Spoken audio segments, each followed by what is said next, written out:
everyone, and welcome to another edition of the MMA Heat podcast. I'm Karyn Bryant. What's up, everyone? Alan Jouban here. So we will talk UFC Vancouver, Justin Gaethje getting the win over Cowboy in the main event. Look a little bit ahead to the UFC Mexico fight down there with Yair and Jeremy Stephens. But Alan, the football season is underway. I know you're a big Saints fan, and the Saints are a team that I do root for when they're not playing my team. Yeah.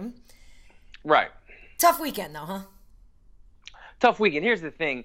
Look, I'm kind of a secondary adopted Rams fan now, somewhat. But Saints gold black and gold is in my blood. Right. And the last year when the Rams cheated, the Rams didn't cheat. The referee missed the call. Right. I was at a Rams party with a bunch of my friends, and I swore never to do that again because I was like, oh, that'll be fun. A bunch of my friends, they're Rams fans. I'm a Saints guy.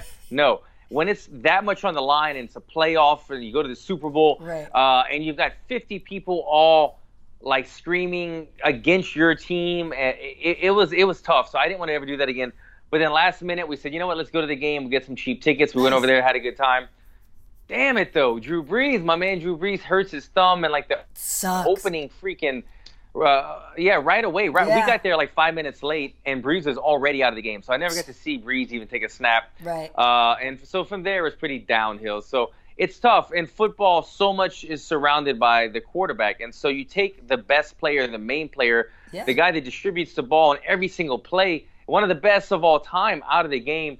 Your team is heavily weakened. So from there on, it was just the rest of the game, we were just kind of like, all right, let's just enjoy the festivities of it and whatnot. And we had to listen to everybody screaming about, how good the Rams are. Look, I'm not taking anything away from the Rams. Again, I do live in L.A. Yeah. But, I mean, our best player was out, so we'd have to do it again. Right. Hopefully, Brees is back in about 4 to 6 weeks, like they said. Right. And we have a rematch with the Rams, and that'd be a fun one. Yeah, because when I was just at the gym, I was watching, whatever show, and they were talking about Drew, and they kept showing that footage, and, the guy, like, blocking him, and then the hand kind of getting jammed up in there and stuff, and I was like, man, that sucks. Like, and it sucks, like you said, like, right away, early in the season. Hopefully, he'll get it, because I think they said he might actually have to have thumb surgery, so hopefully he comes back.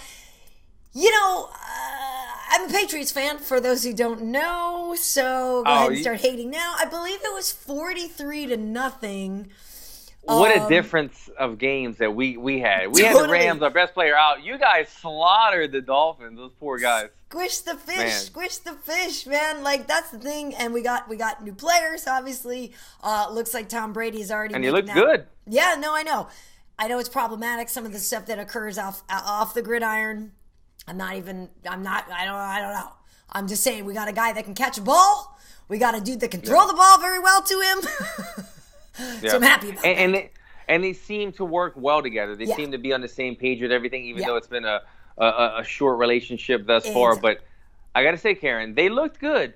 But it's hard to tell how good they looked against a team that looks so awful. I mean, some of the mistakes in the open coverage and the fumbles that the Dolphins were giving up, man, they've got to be, just from that game, it's the only game I've seen of them this season, but they've got to be the worst team in the NFL this season. It's not good. I'm cautiously optimistic, but I completely agree with you that I'm tempering my hopes because of the quality of the opponent, you know what I mean? But but yeah, it's good. And for those who ask, I just as a blanket statement here, some of these people are like, oh my God, you only like the Pats because Dana does.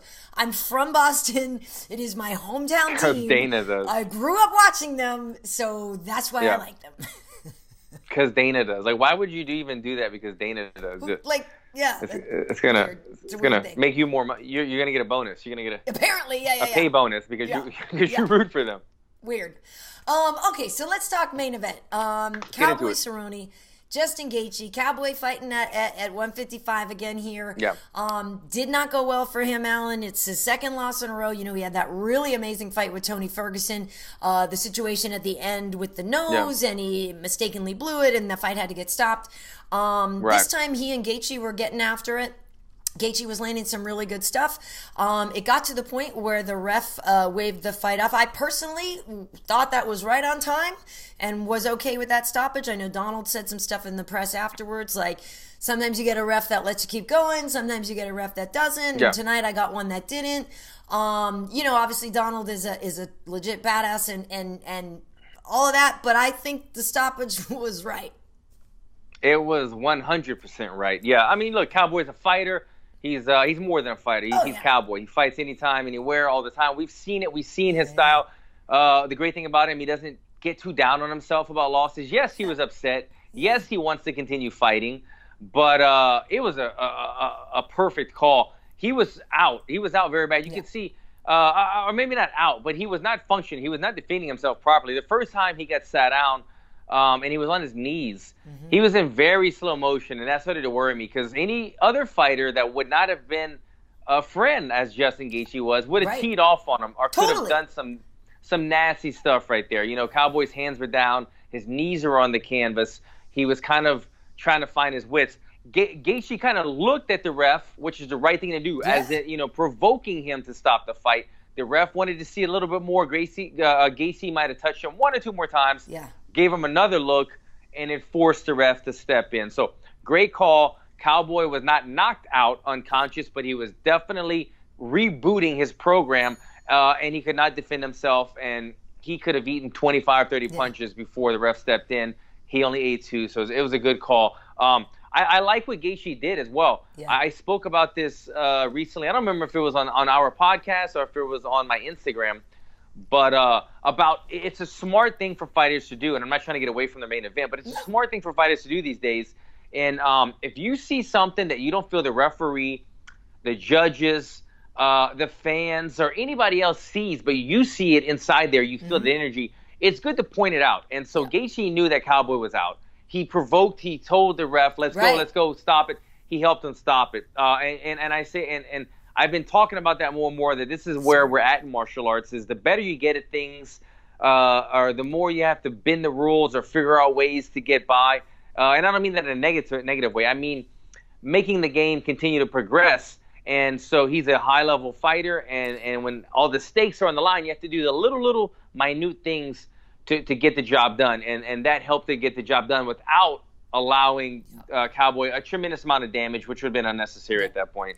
I think it was great the way that it ended in terms of that, like not doing more than he needed to do. I totally agree with you, though. Like, there have been some fights where, I know Gaethje blasted James Vick very quickly and took him out or whatever, but, sometimes people have talked smack to Justin, and, maybe he wouldn't have stopped on his own accord. Maybe he would have been like, all right, cool, I'll just beat you until the ref says stop, So I'm happy for Donald. And I'm not trying to say that he would do something against the rules. Do you know what I'm saying? Yeah. But no, I get it. I'm happy for their friendship in terms of saving Donald some extra shots. That's all I mean. And, it's funny, though, to me, because I wasn't really sure how that fight would go. And, it is kind of tough with Cowboy because he fights so frequently. And then sometimes you see that he'll win. And then there's, a lesser return on the investment there because maybe he fought too frequently or something. I think before the fight with Tony, I kind of thought Tony was probably going to win anyway because I just think Tony is that good. But on this one, I really wasn't as convinced as to who would win. I definitely thought Justin had a great shot with the way he's overwhelming and all this. And if he wanted to employ the wrestling, he also had that as an option if he wanted to, even though I didn't think he would necessarily. But, we saw what Cowboy did to Alexander Hernandez. If that Cowboy showed up, popping, technical and everything, you know what I mean? It could have gone either way. So I was less convinced on what to expect on this one. With that said, I guess that meant I wasn't surprised at how it ended because we know Justin can do that to people, so I wasn't surprised to see him do it. On the last podcast, I was comparing Donald to like a Brett Favre in his toughness, his durability. Right. He fights and fights and fights, and he's getting older, but he's not slowing down. He continues to do it. He's still in there with these young guys. Justin Gaethje, on the other hand, is a tough, durable guy. He's not going to fight as frequently. He's not going to fight as often, maybe. Right. But when he gets in there, the amount of damage that Dustin could take, he's got to be one of the most dangerous guys in the UFC when it comes to taking damage, putting on exciting fights. Yeah. We've talked about, you said it, we were talking before the fight about bonuses. He's got another bonus to the record books as well. He's got a bonus in almost every one of his fights. He's amazing. And so that worried me. I know how good Cowboy is, but I know that Cowboy can take damage to a certain extent. Justin Gaethje can take a lot more damage. Yeah. Another thing, Karyn, that I was watching another thing that changed my mind is when I was watching the pre-fight, the warm-up. Did you see that? When they were, I'm sorry, not the pre-fight warm-ups, but the open workouts? Why am I blanking on this? Open workouts. Thank you very much. The open workouts. Justin Gaethje was melting these pads. Did you see some of that? No, he was hitting so. I was shocked because I was scrolling through my phone and it got to Justin's workout, and I didn't know it was Justin at first. I just, I thought it was some random fighter. And the way that this guy was moving and the speed and the way that he just kind of put the second and the third shot, stayed in the pocket, and the power that was coming from these shots, and I was like, damn, who is that? And when I saw it was Justin, I go, man, Cowboy's in for some shit right now because Cowboys are very kind of sit back on the back foot. Right. Pop the jab out there, trick you with a head kick. Now and then he does a switch stance blitz, but it's not really a running blitz. It's more just a walking blitz. Right. Cowboy's phenomenal. I'm a huge fan of Cowboy. But stylistically, when I saw how fast and how powerful Justin was and explosive, it got me worried for Cowboy. And it was evident in the fight that there was a speed difference. There was a bit of a power difference. And Justin said in his post-fight interview, or one of his interviews, he was speaking about his athleticism, which I've never heard him speak about. I mean, just me personally. But I've never really heard him call himself like, I'm such an athletic individual. Right. You know, you think of Justin, you think of what? Toughness, durability, and fighter. And fearlessness. Fearless. Right. A wrestler that hits hard. You know, like a Dan Henderson. But no, this guy is actually super athletic, and you're starting to see that more and more. I mean, you might have seen it already in his older fights. But he could stand with the best of them. He could wrestle. His leg kicks are so fast. At first I thought he was kind of like a wrestler that had a hard kick because you wouldn't expect it from a wrestler. But no, the guy Cowboy is a tremendous kicker, and Cowboy knew those kicks were coming, and Cowboy could not stop him in opening couple of rounds, opening couple of minutes of that fight.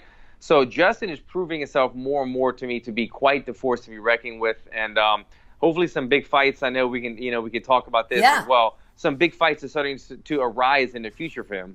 Yeah, well, that's exactly where I was going with this because, initially he said something like, oh, I think that Irishman's retired, you know what I mean? Yeah. So he wasn't really looking for a fight with Conor and asked for the winner of Tony versus Khabib, which at this point now, I'm like, yeah, you know what? Give it to him. Yeah. And it's funny because I also would think it would be entertaining to watch him fight Conor. I would watch that fight too. But I immediately, in my mind, I was like, oh my God, the idea of Gaethje and Tony fighting each other is so entertaining to me. Like, so entertaining to me. So I immediately was like, oh my God, I think a fight between Tony and Justin would be bananas. And it was funny because in my mind, I imagined that fight happening after Tony fought Khabib. And I know Khabib is incredibly difficult to beat, but I feel like if Tony won, so it was just where like my brain was going. Like in my mind, it was after the Khabib fight. Not saying it's a guarantee to beat Khabib. So please, Khabib fans, I understand how good that man is. I like him. I am a fan. Listen to the words coming out of my mouth. Khabib is amazing. So please don't come at me and say I think otherwise. Anyway, I think Tony and Justin would be bananas, right? Like so fun. I feel just because of the stylistic matchup. Like obviously Justin versus Khabib would be interesting because Justin is a wrestler too. He does know how to wrestle. And I would be curious to see what would happen with that. But I'm, striker's delight. Like I want to see him and Tony.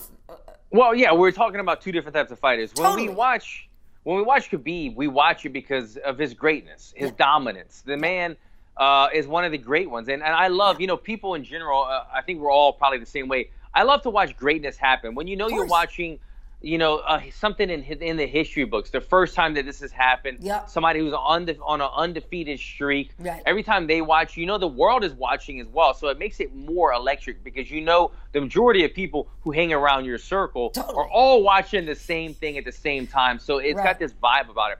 And that's what Khabib brings to the table. Totally. Again, his undefeated record, his dominance inside the ring, and knowing that the world is watching. Yeah. But when we talk about Tony Ferguson and Justin Gaethje, now we're just talking about violence. We're talking about two of the most violent and durable people inside of the octagon, inside of the UFC, going to battle with one another. I always promote my welterweight division very heavily. Yeah. But I got to say, the one thing that has stood out to me more about the lightweight division, it seems more so this year, or more so in the last year time span, is the violent fights that we've gotten. There's been a lot of these violent matchups ever since Justin has come into the league, into the promotion. Ever since Poirier has been on his tear. Poirier's been popping, right? Yep. Poirier, Cowboy dropped back down. Yeah. Ferguson is back from his injury. We've had these matchups that we've never had the chance to see before, and now we're like, oh shit, this guy's violent. Oh shit, this guy's tough. What happens when we put them in a cage? And they've been delivering every single time after time. So they've been on a tear right now. And we've got another one about to happen. Well, that's going to be in the welterweight division, but they're both really kind of lightweights with Diaz and them for the BMF title. Right. But those are the type of fights that all of us seem to love the most. Yeah, exactly. So it doesn't mean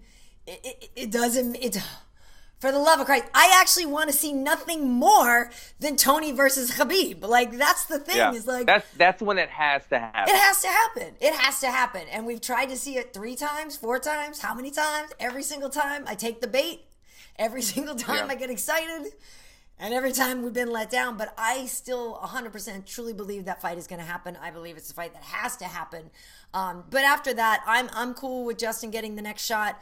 Although then Conor did tweet something out about, hey, Dublin, December 14th or whatever. Yes. So, I mean, listen, I obviously would watch Conor versus Justin.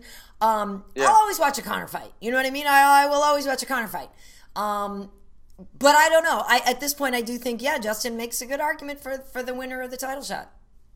Yeah, well, I love the Conor Gaethje fight. I think he has a disdain, a distaste for Conor, so it helps sell the fight.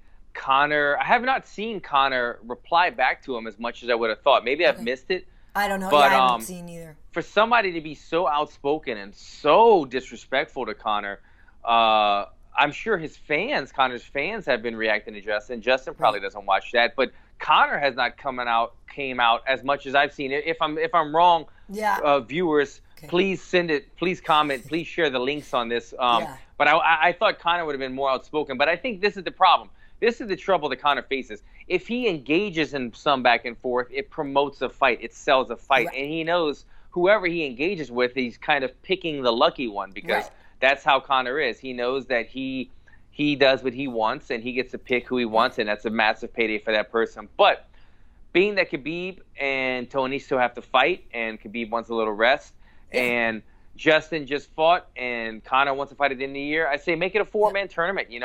Justin and Gaethje fight at the end of the year. The winner fights the winner of Tony and Khabib, and then those are 2 fun fights that I'd love to see. Yeah, I like all those 4 fighters together, like any combination almost. You know what I mean? They're all good fights. So some good options, and it didn't seem like Justin took too much damage there, so he probably could fight again later this year. It's exciting. I mean, I still do feel though that there is that whole Conor X factor of, is he coming back? When is he coming back? He said some things recently. So I don't know. I hope he still fights. I haven't given up on him. I know a lot of people at this point are just like over him and they're kind of tired of his name even being in the conversation when he hasn't actually fought MMA in quite some time, or people, he hasn't won since whenever. But like you said, Conor gets to still dictate. Conor is the draw, and whoever he decides to give Red Panty Night to, that person's psyched. We're all gonna watch. Like, who are we fooling when whoever it is? Because I don't really complain about Conor, but like for those who do complain about his name being brought up and da-da-da-da-da, are you seriously telling me you don't watch his fights? Like, really? You know what I mean? You watch him fight. Come on. You're going to watch it. We're going to watch him. It's not the fight that needs to happen. Right. It's a fight that we just like to watch happen. Obviously, the Tony Khabib fight is the most necessary fight in the UFC right now. That is a fight that has to happen. We have to see it. Aside from that, the rest of the stuff is just for fun. But Conor being ranked in the top 3 or 4, it makes sense for him and Gaethje to run it one time and see kind of what happens with that. For sure. Well, the co-main event was Glover Teixeira versus Nikita Krylov, and good job. It went the distance. It went to a split decision, and Glover, one more for the old dudes, hanging in there. Thank God. Hey, I'm always rooting for him. Yeah. Glover was he fully admitted that he's like, that's a young tough dude over there. But Glover still got it done. He got it done by split decision. You know, there were a couple of times where he was really threatening with some submissions and stuff. Like, I've always loved Glover. I think and I mean that as just personally, he's one of the warmest, sweetest guys, you know, that you'll meet. But I love his approach. You know, he said, he's like, maybe he could fight on the card down in Sao Paulo later this year. He's like, you know, maybe that's in November. But it turns out now that he's tied, I believe, the 3rd most wins in UFC light heavyweight history, second only. John Jones, I think, has 19. Then I think it was Ryan Bader with 18. And then Glover was tied with a few other people for 13 wins, I believe. At any rate, he is tied now for 3rd most wins in UFC light heavyweight history. The thing, I guess, what bums me out about Glover is that it took so long for him to get to the UFC. You know, it's legendary, the stories of him not getting the visas and all this stuff. Like, whenever I watch Glover fight, and he's still doing great things at the advanced, quote-unquote, advanced stage in his late 30s, that it's like we got robbed of having him around for longer. And that's like, it's that feeling of like, dang, like, if we could have seen 29-year-old Glover, you know what I mean? Like, how sick would that have been? I agree. He had so many fights before coming to the UFC. He had trouble getting in, and so when he got to the UFC, he was still in his peak and his prime, but it was on the later half of it. We didn't get to see the young Glover. I feel the same way. I'm always rooting for the old guys because I'm the old guy now in the UFC. And the same way for me, like I didn't get to the UFC until I was 34 or something like that, or around that age, but I was in my mid-30s. Right. And I'm always like, man, when I see these guys, I remember watching Dustin Poirier when he fought the Korean Zombie. And before that fight, they were saying, if you beat the Korean Zombie, do you going to have a title fight against Jose Aldo? And he was like, listen, I'm only 23 years old right now. I have got plenty of time. And I remember thinking, shit, he's already at the pinnacle of the sport, talking about title shots at 23. And I was like 5 years older than Dustin. And I was like still trying to get to the UFC. And I was like, God, all these guys that are in the UFC, it's so young. They have so much time to grow and make money and make a name. I know. All the fun. So, yeah, trust me. I feel you on that one, Glover. I feel him on that one. But as far as the fight, I watched this fight. I think it was up and down, so I didn't get to really study this fight that much. But I remember the one thing that jumped off the page for me was it was a tough fight for Glover. I remember every little move for move, punch for punch, in the transitions, in submission and everything. I felt like these guys were going back and forth, and I kept thinking, wow, if Glover gets his victory, this is a well-earned victory for him, especially for the guy that's the veteran, the old guy inside the UFC right now. So good victory for him. If he could fight again at the end of the year, that'd be impressive, turning around right after against a tough fight like that. Absolutely. And he said, he's like, no disrespect, he's tough, but I think I should get a top 5 guy. So we'll see, if he's making one more run. I mean, and backing up to one other thing Cowboy said, Cowboy's at 38 victories right now. He said he's still trying to push and go till he has 50 victories. So he's like, I'm not slowing down. I'm like, 50 seems like a lot. I love you, but 50 seems like a lot. He's got 38 overall. 38 victories overall, yes. And he said he's trying to get to 50 like victories. Yeah, they're not all in the UFC. He has like 20-something in the UFC or whatever. That's I don't know what my Cowboy. point was on that. I guess my point was I love how much heart these guys still have after fighting for so long. I think it's great. I just want both of those guys to go until they feel satisfied, but don't go to you're compromising your health, because that's going to be there's nothing left. 100%. And see, that's the advantage that Cowboy has over a lot of fighters. Look at me. I can't seem to get healthy right now. I've been trying and trying and trying. It's one thing after another, hand surgery, this and that. Cowboy, in the meantime, he'll go through a fight like a war with Tony Ferguson. And you would think after that fight, the man would take a ton of time off. You think he'd have so many injuries? Nothing. He heals up. He gets right back in there. He doesn't have knee trouble, elbow trouble, shoulder, like the common injuries, normally the knees and the shoulders. He's been durable enough in those areas to keep him going. And you got to have a little bit of a craziness in you to want to jump back in there. He's got the right amount of crazy, the right amount of durability. That's why we love him. Before we move on, by the way, thank you for bringing back up Cowboy. I got to say, Karyn, Bryant, I'm nominating Cowboy for my best dressed ring entrance, fight entrance I'll outfit be your Huckleberry. Exactly. I was feeling it. I was all about it. Sorry about that. I was all about it. I thought that was with the red bow tie and everything.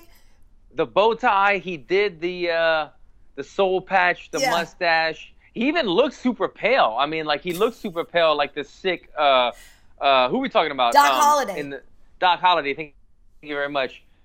He looked super sick. Super sorry, guys. Super sick, like Doc Holliday and pale. I was like, man, he really is going into character on this. Yes. He looks kind of pale, but I thought that was slick. I got a little thing about cowboy stuff and all that, and I love that kind of stuff. The gunslingers, the gunfighters, and for him to show up like that was really cool. It's funny because I saw the UFC kind of tweeted something about the main event showing up in style. Yeah. And they showed Cowboy, and I was like, hell yeah, that's dope. And they cut to Justin, and Justin just had on his Reebok gear. I was like, well, maybe one of them showed up in style, but more power to him. It was fun. Yeah, no, I agree. And it's funny because I guess at first when he even showed up, like he did a wave around the arena or something too, right? And they showed it. I saw that. Like, yeah. Go ahead, but yeah, it's funny because I'm so not a from the South or from the West. Like I'm from Massachusetts, right? We don't know from Cowboys up there. Obviously, my husband Wade is from Denver, so I know what Cowboys look like, and I've seen him out there. And and I'm like, yeah, you're right. Like he's 100% spot on, like legit cowboy. I thought the bow he was festooned with the big red bow, and I was like, all right, I may not be red panty night, but it's red bow tie night or something. I don't know. I liked it too. I did. I mean, that kind of bow tie, that's a statement piece. That's a fashion piece. I thought that was dope. I thought that was really cool. He even had his hat box, hat case with him. I thought that was cool. Win or lose, good dude. You saw in the press conference after, he gave himself a day to mourn about it. I think that's pretty impressive. I normally take a couple more than a day. The first day is the hardest, and the night of it, you have some beers, you're thinking about it. The next day, you're kind of looking at social media slowly. Right. And then he slowly kind of dissipates. You kind of get back to your normal life. But he's been through it before. He wants 50 wins. He's a determined guy. We'll see what happens in the future. But I like his attitude coming out of the fight. For sure. Well, I'm curious what else stood out to you on the card. The Tristan Connelly Pereira fight, I think you were... Definitely. Yeah, that one definitely stood out. I mean, obviously, it's the welterweights. Pereira, his last fight, he had knocked out, who was it that he knocked out? I know. I was there, but I'm blanking right now. I'm sorry. Hot Chocolate. Danny Roberts. Right? Danny Roberts. He knocked out Danny Roberts in quite the fashion, made quite the UFC debut in his run. And that put him on the map. I mean, that knockout was a brutal knockout, and you could kind of see a taste of this guy's charisma and his energy and his swagger. And I kind of started liking him after that. You saw him at the weigh-ins. He jumped off the scale. You saw him in the back before the fight, kind of doing his little warm-up. The guy's crazy. The guy comes out. You're watching this guy fight. When he fights, you're watching every little second because you don't know what you're going to see. Right. And even though some of it, I'm like, okay, you're doing – like if I'm a crazy guy and I want to show the world how crazy I am, I do this stuff. And so some of it I'm like, okay, like that's obvious. You're going to jump off the cage. You're going to do a cartwheel. But then some of it I'm like, but I can't take my eyes off of it because I don't know what's going to happen. You saw him do the backflip when he had his opponent on the ground. The problem with all that movement is, and then I'm stating the obvious, but when you miss weight and then you're doing way too much, you're going to gas yourself out. And he gassed himself out a little bit too soon, probably later in just the first round. By the second round, he was wide open. You could see it. After that, he's a very big, flashy offensive fighter, but doesn't have a tremendous amount of defense or in-between game, just kind of like staying at home, having your hands up, looking to kind of counter or cover, the small things. Everything was very big and flashy. It's taking too much energy out of him. But Totally. I don't mean to keep on rambling on. I'm sorry, that fight had me going, Karyn. But did you see the news about his opponent, Connelly, and the bonus? Yeah, so he gets $100,000 bonus because Pereira missed weight. It's his UFC debut. 5 days notice, gets to fight in his hometown, gets a win, and gets so impressive. Like, you literally cannot script it better than that. That's it. That's a storybook ending. I mean, he could retire right now and he'll be the hero of his hometown for the rest of his life. Totally. That's amazing. I mean, it was my coach texted me after that, and we were talking about it, and I go, God, I missed that feeling, because it was the same for me, but I didn't get a double bonus. I got one bonus. Right. This guy got double, but making your debut, fighting, getting a big win, getting that bonus, like you get done, and you're like, before this, the guy was probably fighting for like 4,000 and 4,000, if that, 3,000 and 3,000.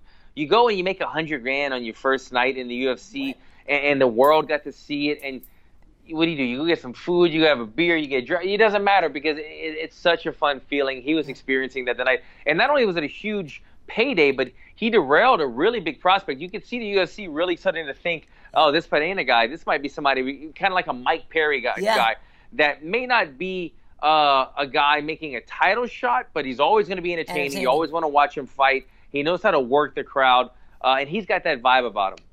Yeah, well, one thing in his defense, I don't want to pile on Pereira too much. Read some stuff after, so he was talking about this week. He had to basically do his weight cut all on his own, and he had like quite a huge weight cut to go through anyway. And that he didn't have one of his coaches there or any of it. So the main one, I guess, who oversees that, he's saying wasn't there. He was having visa issues. So Pereira was saying that during the week, as he was trying to cut weight and do all these things, he was doing it without the number one person who usually helps him do that. Gotcha. And then at the same time was being distracted by trying to help him with his visa issues and all this stuff. So he was saying that the weight cut was really bad, and just the week leading into the fight was not the preparation that he usually has, and it is not how he normally would perform. That regardless, I agree with you what you said though. Everything is like, okay, well, dude, if you cut that much weight and you're that big of a dude and all this stuff, bring it down in the octagon. But maybe, that's your style. If flash and hot sauce and all that is your style, and that's how you feel comfortable, and it's playtime for you, cool. But you have to learn, and maybe it'll just come with experience, how to temper that so that you can play that way through 3 rounds if you need to, and all that stuff to, and maybe the flash, he thinks, he'll just maybe get lucky and catch his opponent off guard, or maybe if I knew, well, shoot, I'm not that great prepared, but maybe if I throw all this random stuff, I don't know, I'm not trying to get in his head there, but I agree with you that sometimes minimizing the extra movement, minimizing the flash can make him more effective. But again, the flash is what people come to see, so you don't want to change who you are. It's a double-edged sword. With him, though, watching his pre-fight warm-up, he was doing, literally before the fight when they were showing the locker room, he was doing jumping knees, and then, like a capoeira kick, then jumping knees. And I'm thinking, jumping knees, jumping switch knees, that's an explosive move that drains your legs. I mean, I have my students do this all the time as I torture my students. Jumping knee, give me 20 jumping knees. Your legs are jello after. Right. You maybe want to do 2 or 3 of those, jump up and down, do some cartwheels, get your blood going. But you don't want to start doing something that depletes your fuel tank. And he does so much things like that, antics and warm-ups that are really taking away from his from depleting his fuel tank. So going to what you said, yes, if you're going to be a guy that has trouble making weight and is a very big welterweight, and you have a flashy style, dial it down in some areas, because he's going to gas himself. But I agree, he's a fun guy to watch, and I don't mean to pile it on him again, as you were saying with the weight cut, but if Kenny Johnson was here right now and we gave him that excuse about the weight cut, he'd have walked off the set right now, Karyn Bryant, because this thing, you got to be able to cut weight on your own. You have to be prepared to do everything on your own. I don't even ask my coaches. I go, I get my Epsom salt, I take my bath, I do my workout. They hold pads, but I never ask somebody, can you come in the steam room with me? can you talk to me while I'm in the bathtub? I'm like, no, get out. I'm putting my radio on. I'm going into my world. Right. And Pereira has a ton of fights. I think he has like 30 or 40 fights on his record. So he's been cutting weight his whole life. He should have known better.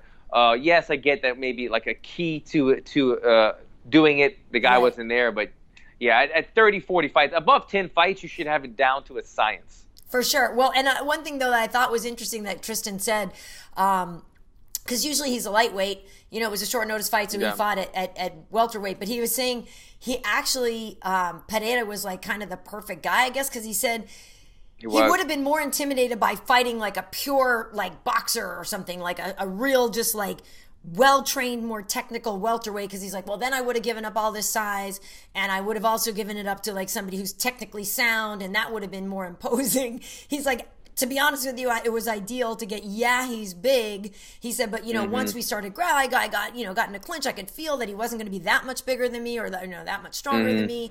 And the way that he fought with that style that he ended up kind of tiring himself out, you know what I mean? So I thought for Connelly, like we were just saying, you can't script it better. So I'll be curious to see what happens and who they give him in that division full of violent killers called lightweight. You know? Yeah, you know, you're exactly right. When I first saw the matchup, I was thinking, look at the size difference. And this poor guy Connelly gets a fight on short notice in his hometown. Everybody's there watching, and he got to go against this guy. And then as the fight progressed, and you saw Pereira start to just gas out, and the other guy, Connelly, he really didn't seem like a killer anywhere. He just seemed pretty good everywhere. Yeah. And I go, oh, you know what? You're right. Exactly what you just said, Karyn. This is going to be a good matchup for him as long as he stays honest with everything. Right. Let's Pereira do all the big stuff. He can just stay honest and stay in there and do what he has to do. I got to say, I don't want to sound negative in this, but they were kind of hyping up his jiu-jitsu, saying that he teaches. He's at EA Sports or one of the places like that. Okay. He's the jiu-jitsu coach there. Everybody teaches him. He's got schools, and they said he's like I don't know if they said high-level black belt, but he's a black belt that has a lot of students. And there was a lot of times where he had a guillotine, he had a move, and he couldn't finish it. And I was expecting to see more. So let me flip it. Instead of that starting out negative, if he's going to want to compete with the elite or with the tougher guys in the division, in the lightweight or welterweight division, he's going to have to take those opportunities and run home with them. He's going to have to take somebody's arm off or put him to sleep, because it was a couple times he had an opportunity that a good level black belt would have finished the fight, and he wasn't able to capitalize. Maybe it was Pereira's size. You know, he was a big guy. But still, I expected a little more out of him with the jiu-jitsu resume that he supposedly had. So not in a negative way, but we might want to take more advantage of those opportunities in the future in the UFC. All right. Well, yeah, I'm looking forward to seeing him continue. I have to say, otherwise, one of the things that stood out to me, the Uriah Hall shoe-face fight, Antonio Carlos Jr. One. Also went to a split decision, but Uriah, obviously we know from The Ultimate Fighter, all this stuff, he switched camps. He's been training down at Fortis MMA. I mean, Uriah's a guy who's been a lot of time in Vegas, this and that, and he's gone to different places. We used to see him sometimes at Rain out here. Like, Uriah's tried a bunch of different places. Apparently now he's down at Fortis, feeling really good about it. He came out, I don't know, I just thought he looked different, and I thought he looked different in, like, all good ways. Like, I don't know if it's that we first met Uriah and he was so young. Like, he literally came out, I was like, he's a man now. like he agreed. I don't know, and it's weird because he just looked, all of a sudden I was like, this is a different guy. Like, and he seemed much more aggressive. He seemed more physical and imposing. Like, I just was like, this is a different guy, and I liked what I saw. We viewed this fight the same way, Karyn. I remember telling whoever was in the room with me, I go, look at the size on Uriah. This guy has developed muscles in his back that I don't remember seeing him have before. The grizzled look with the beard, maybe that had something to do with him looking tougher. But I found like he sat in the pocket a little bit more. Uriah has always had confidence, but it comes and goes with Uriah. He's always had a little bit, confidence issue in certain moments. And he looked very confident throughout the fight. His jab was on point. His speed was on point. He was hitting the target time after time again. I thought he looked phenomenal. I thought, what's his name? Shoeface. Yeah. Shoeface really is a great fighter. I thought he was the nail in this fight, where Uriah Hall was definitely the hammer. But I thought Shoeface really showed his toughness and durability.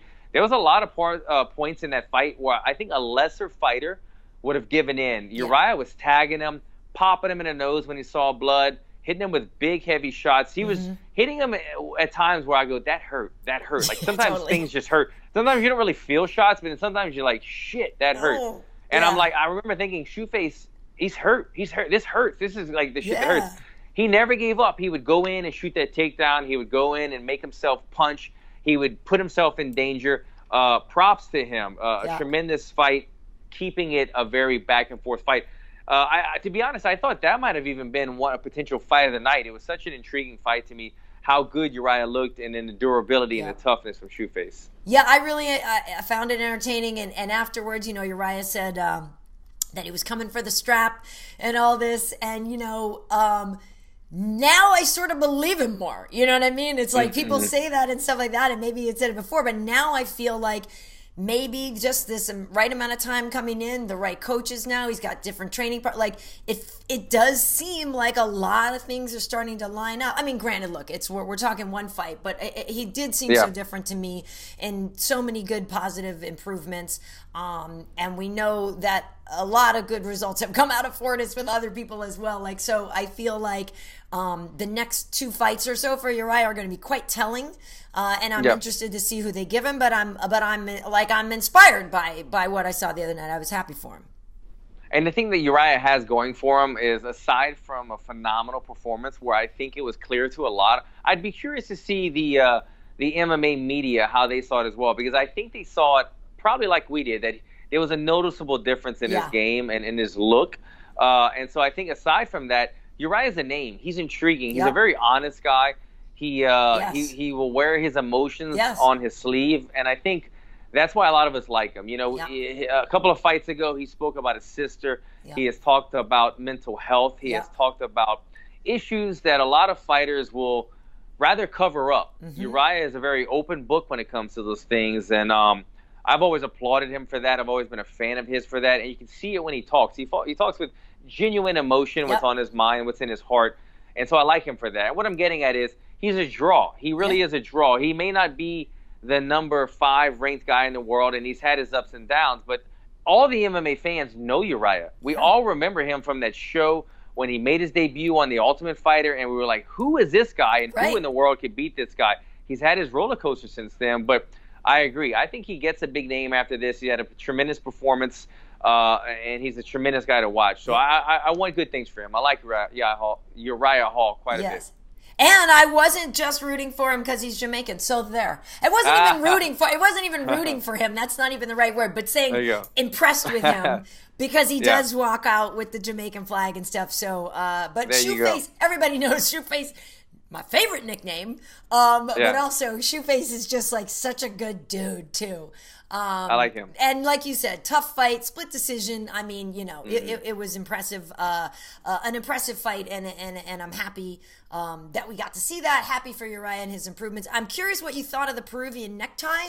I guess that's kind of the other thing that people are talking about, Cirkunov's Peruvian necktie. Slick, man. I mean, that whole fight was an impressive fight. His kicks, his striking looked on point. He goes into the grappling department, and his jiu-jitsu game was on point. It's everything he was doing. It's stuff that I've been kind of working right now, like the kicks that he threw, the jiu-jitsu. He did a sweep in there that back in the day with Eddie Bravo, I think we used to call it the waiter sweep. And it was when he made that adjustment. He was on the bottom, on his back. He was getting punched in his face, and he grabbed his ankle.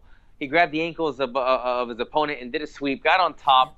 It was a beautifully, beautifully executed sweep that you never see in MMA. So I was really kind of floored about that. Right. And then when he goes and he gets his grip together, I can see him stepping over for the Peruvian. And I was like, no, he's not. No, he's not. And he kind of rolls into like an inverted. He kind of was upside down, but he got the Peruvian necktie. Tremendous finish, man. I mean, I saw on social media a lot of the jiu-jitsu guys were talking about this. They were really intrigued by it, or really excited about it. I was as well. So that was a very, very impressive performance. I don't know a tremendous amount about his opponent. Crute. He's had a couple of fights. He looked pretty strong. He came from the Contender Series, I believe. Right. So, you can't say too much about the experience of his opponent. But for that type of victory, that was an impressive victory. It was. It definitely was. Well, that was Vancouver. But, on Thursday, estoy indo a Mexico. Oh, I'm going to Mexico. City, hey. I am very excited. So back in the saddle, I'll be doing the UFC Mexico card, and we have Yair Rodriguez versus Jeremy Stephens. Like, this is going to be a dope-ass fight. I'm sorry. Yeah.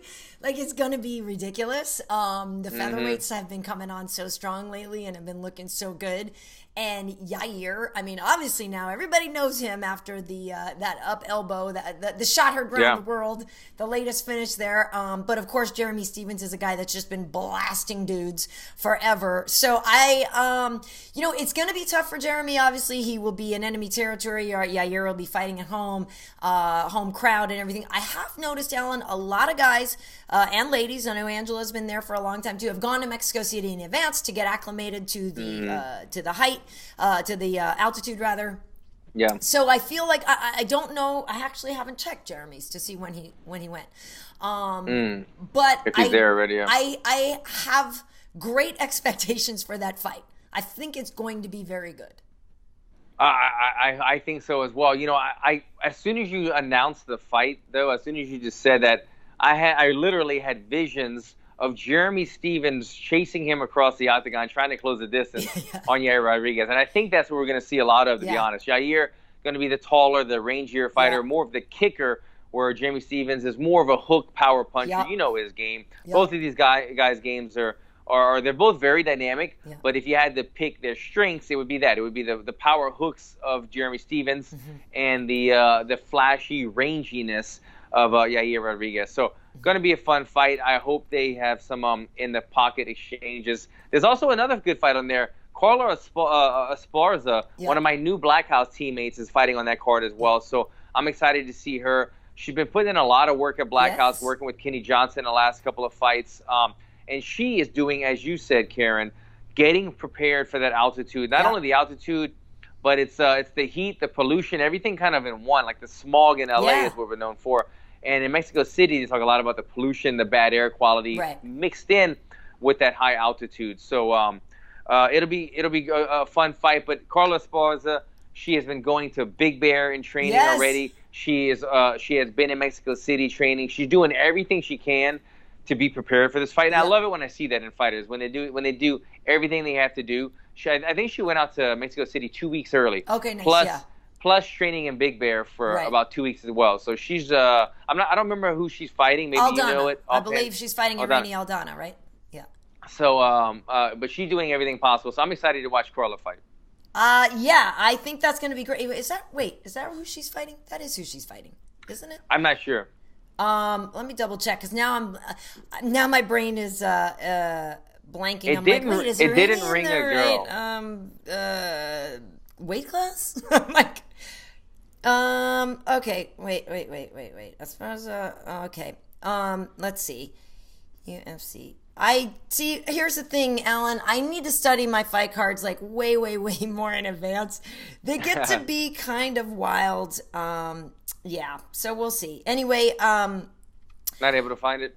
Yeah, I was looking, Alan, and then I didn't put my glasses on, so that doesn't help, right? Oh, it's Alexa Grasso, right? Not Aldana, right? Yeah. That was the whole thing. Aldana got hurt. So everybody who's sitting there screaming at their thing, I'm like, it's an A name, but it was Aldana, right? So Irene Aldana got hurt. Alexa Grasso is who she's fighting. They're also both brown-haired, similar, just Grasso is much smaller. Obviously different weight classes and stuff. But Aldana, actually, she was supposed to be fighting Marion Renault, and Marion got hurt, and that's unfortunate. But Carla, to your point, I've seen her wrestle at Black House. She's the inaugural strawweight champ, so we know how good she is. But I agree with you. Like, I hadn't seen her actually, like, just wrestle train in a long time. And I was there one time, and I was watching her and Ashley, and I was like, holy crap. And I even said to them both after, I'm like, yo, like, I was like, Carla, you are so good. Like, you're so good. Like, I don't know if people appreciate how good you are. And we know the fight with Tatiana Suarez, it was a battle. But, like, she's really good.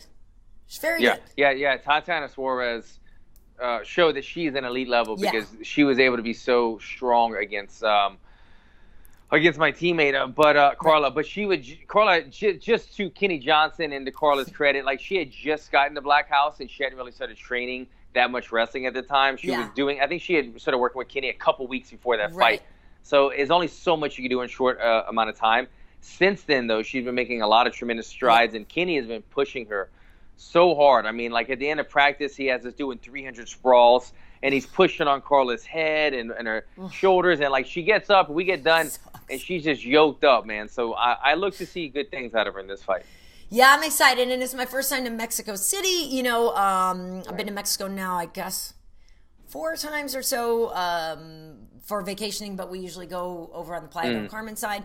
So I've heard great things, and I love Mexican food. I have to temper myself with the tequila, Alan. Tequila and I have a funny relationship. Tequila makes me a little crazy. And like I think if I was ever to be an angry drunk, it would be on tequila, but it's not angry. It's just, I don't know. It's a different thing for me. So if I have any while I'm there, it will only be on like Saturday night after the fights because it doesn't always end well, Alan. I think that's a country music song, by the way. Tequila makes me crazy. I think I listen to that every morning. But, man, so tequila, I love me some tequila. I'm a tequila guy. I get some dark tequila, some añejo, and we're rocking and rolling. So, yeah, you got to be careful, though. Tequila does make some people a little bit crazy. It does. It just, I don't know. I like it. Believe me. I like it. I gotta really stay like aware. Yeah, you gotta keep count how many you have. I gotta really keep count, and I can't have them too close together because then you're like, oh, I'm fine, and then you pound 3 of those things, and the next thing you know, you're not fine at all. So you're bar hopping through Mexico City all night. Yeah, but I'm looking forward to it. Yeah, so that's what's this week going there on Thursday. Now tomorrow I gotta double check my messages, but I think I'm gonna go down and see Lyoto at his academy. And of course he's fighting Gate Guard. That's 2 weeks from now or whatever. But I think we're going to go down and see Lyoto. So we should have some new footage up with him. Lyoto's awesome. Come on, and like to go to the academy, watch him train with Chinzo, and talk about the fight and stuff. So that should be good. Other than that, on social media, KB Heat on Instagram, Karyn Bryant everywhere else, and MMA Heat everywhere else. And if you're watching this podcast, you can also download the audio version at MMA.audio. All of our back shows are there. So, Alan, where can people find you on social media? Nice stuff. And follow me as well, guys, at Alan Jouban, across the board, all social media. Cool. And that's it. I appreciate you guys watching the podcast, and we will see you in the next one. See ya. Take care, guys.